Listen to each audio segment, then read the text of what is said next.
پہلے بھی عبادت خدا کی ہے، بعد میں بھی عبادت خدا کی ہے، پہلے بھی سجدہ اللہ کا ہے، بعد میں سجدہ بھی اللہ کا ہے، لیکن ماہ رمضان مبارک کی برکت ایسی ہے، ماہ رمضان مبارک میں ایک سجدے کے بدلے رب تعالیٰ 1500 نیکی عطا فرماتا ہے،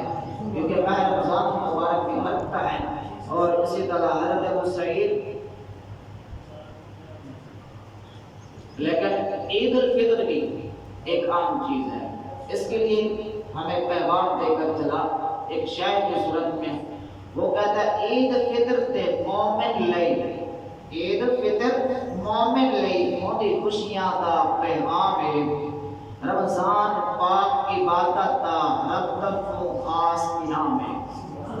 عید فطر تے مومن لئی موٹی خوشیاں دا پیغام ہے، رمضان دی پاک عبادت دا رب طرفوں خاص انعام ہے، وچ روزے غلطیاں معاف کیتن تے وہ صدقہ فطر طعام ہے، رکھو قیصر دھیان غریباں دا اے درس دیندا اسلام ہے۔ عید الفطر اکیلے نہیں منانی خوشی، بلکہ ہمارا اسلام یہ بھی درس دیتا ہے غریبوں کا خیال رکھیں،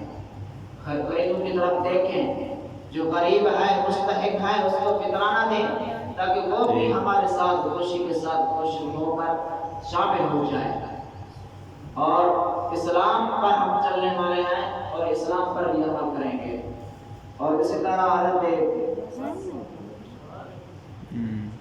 ایک مرتبہ شیطان کے ساتھ ایک اللہ کے نبی کی ملاقات ہوئی،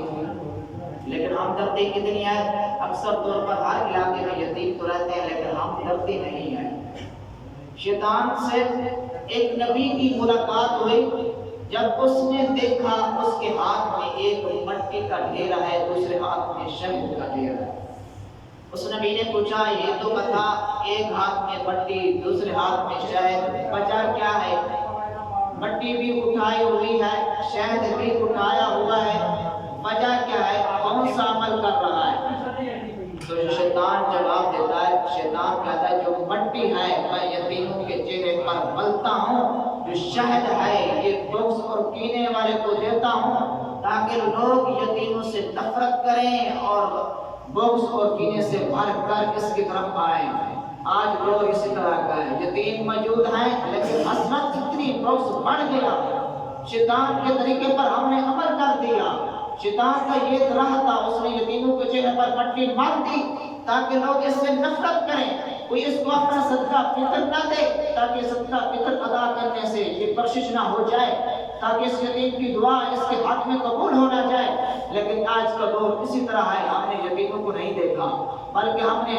اس طرح کے لوگوں کو دیکھا جو مستحق بھی نہیں ہے، جو آ گیا تو اس کو دے دیا، تو لینے کے لیے آ گیا، لیکن اگر ارد گرد یتیم ہے ہم کہتے ہیں یہ تو بڑے ہیں، اس کا کام چل رہا ہے، لیکن یہ تو فلاں کے بیٹے ہیں، ہم نے اس کو دینا نہیں ہے، ہماری اس کے ساتھ بنتی نہیں ہے، کیونکہ یہ ہمارا ساتھ اس کا پڑھو اچھا نہیں ہے، اس کا والد کا پڑھو ہمارے ساتھ اچھا نہیں تھا۔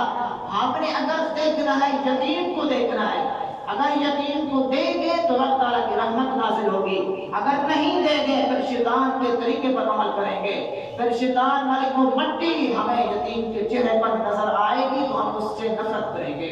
اگر ہم حدیث پاک کو دیکھیں یتیم سے محبت کریں گے، کیونکہ میرے محبوب علیہ السلام فرمایا اگر کوئی شخص یتیم کے سر پر شفقت کا ہاتھ رکھ دے اور جتنے بار اس کے ہاتھ کے نیچے آئیں گے رب تعالیٰ اتنا نیکیاں اس شخص کو عطا فرما دے گا۔